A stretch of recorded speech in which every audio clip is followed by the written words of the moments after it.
Hi, my name is Kevin Millington, and I'm here at the Empire State Aerosciences Museum in Glenville at Schenectady County Airport. Today is Wednesday, October 12th, 2011, and I'm happy to continue our interview with some legendary pilots. And today I'm here with one of the best, our guest for the day, Paul Raudenbush. And Paul, welcome Thank to you, the Kevin. Empire State Air Museum, Thank and you. thanks for coming. Happy to be here. And Paul, tell us a little about yourself. Well, first of all, I don't know about being legendary. I saw my wife giggle a little bit when you said legendary. I grew up in Philadelphia, Pennsylvania. Went to the Wharton School of the University of Pennsylvania. Between high school and college, the North Koreans invaded the South Koreans, and so I joined the ROTC. When I got out of pilot training, I went on to the Air Force track team. That was my ticket in college. And when I finished the Air Force track team, I was going to get out of the Air Force. So they sent me to F-84Fs, and then I went to F-100s.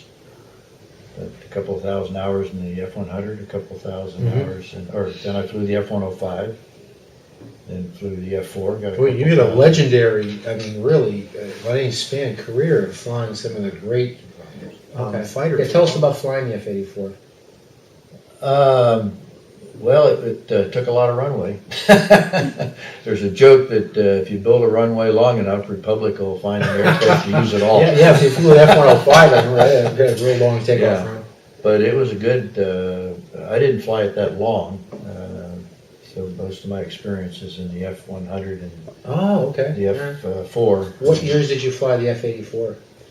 In 1957. I just flew it in that 1 year. All right. Then you transitioned on to the F1, North American F-100. F-100, I flew that from 1957 to 1965. Oh, you had a long career on that. And then I flew the F-105 from 65 to 67. Okay. And then the F-4 from 67 to I retired in 1976. Paul, how many total hours do you have on fighters?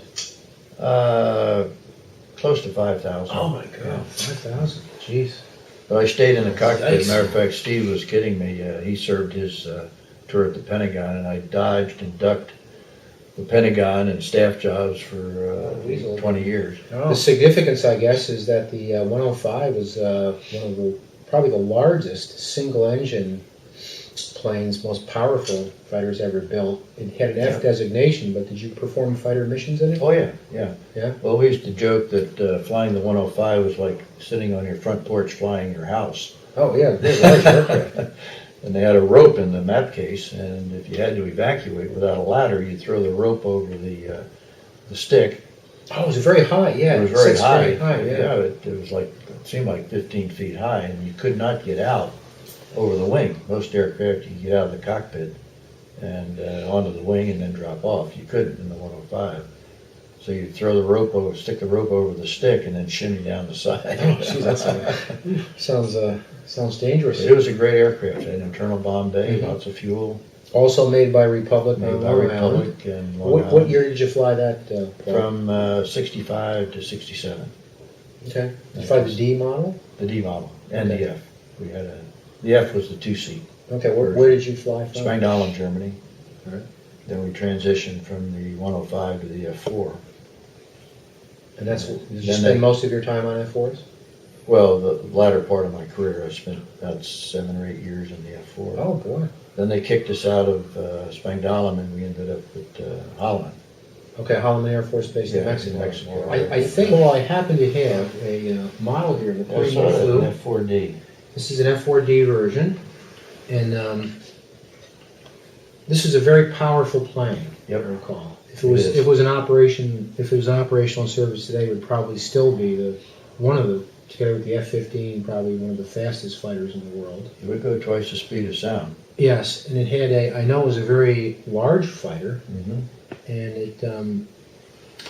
its aerodynamics were curious. Yeah. Because it has the anhedral and dehedral of the wingtips A lot of drag. angled up, and the tailplane is angled down. Right. And tell us about how it was to fly. Was it Well, it didn't look as aerodynamic as, say, the No, it's F-105. not. Well, we used to joke that it has the aerodynamics of a typewriter falling off a table. But they overcame the high drag with powerful J-79 General Electric engines, which really were built in this area, I think. Yes. But very powerful J79 engines, the same engine on the F-104. But it just, in the F-4, if you pulled the throttles back, it was like dropping the speed brakes on another aircraft. But it was originally an interceptor. Mm-hmm. It was bought without a gun, which was a huge mistake. Big problem in Vietnam. You had to get behind an enemy aircraft and be able to fire a missile. I think the E model introduced The E model that, had a gun. Yeah, It was my understanding is when it was designed as a Navy interceptor, it Right. was thought that the days of visual intercepts or dogfighting were over, and it was thus the D model had air-to-air missiles, right, but no internal amount of gun for a close exactly.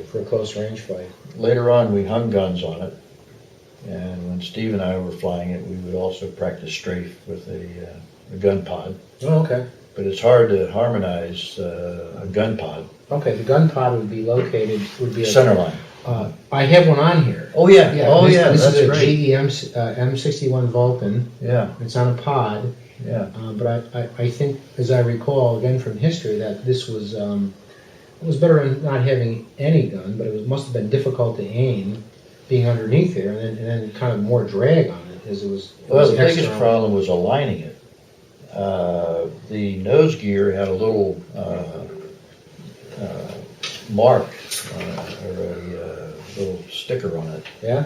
and you're supposed to align the gun with a sticker. Well, I was the wing weapons officer, and we discovered that sticker was put on the nose gear by some guy sitting in the line, and he slapped the sticker on there, and so we're trying to align the gun to the sticker. So then we finally etched a mark on the door, and would align the gun with that etched mark, so that they're a little more accurate than they were when we first started. What was your most memorable mission? Well, probably the first mission that the 8th Squadron went into North Vietnam.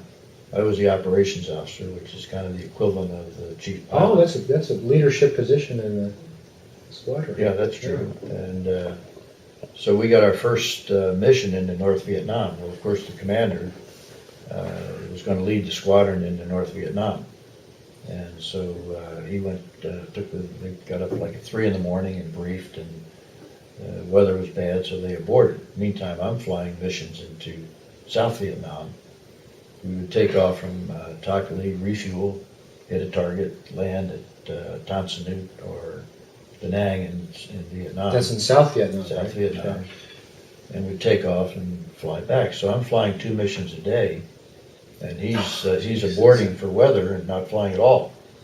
So finally, after 10 days, he said, "Well, Paul, you can take the mission today. There's no chance that the weather's going to clear, and I'm going to fly into South Vietnam." Well, the weather cleared, and so I got to lead the first mass gaggle into to North Vietnam. Oh. And What was your mission? we were bombing storage area or something like that, but I think they also had an anti-aircraft training school there because A lot of anti-aircraft fire? yeah, a lot of anti-aircraft fire. Did you ever encounter any surface-to-air missiles? Yeah, we surfaced. Yeah. We had surface-to-air missiles, and It must have been terrifying. I mean, well, no, a so much surface-to-air action. missile is fairly easy to dodge, as long as you see it. Uh-huh. And of course, the most important thing is to fly a formation spread, not just above the clouds, so you had plenty of room. Mhm. And what you do is when you see a missile coming up, you stick the nose down, and then the missile points 7 times in front. So you get the aircraft pointed down, the missile gets pointed down 7 times ahead of you, and you pull up and you can't So make. as you're flying, the missile would be Right. going up to get you. Well, what you do and is you're you would, so we're flying along in a big gaggle, and there's all these other aircraft. So the missile comes up, so you just roll in, roll down, get the missile pointed down, and then you come up, and then the missile, meantime, can't make, it's pointed way ahead of you. You pull up, it can't make the turn, it just spins out of control. oh So it's easy to dodge, but the technique is to see it before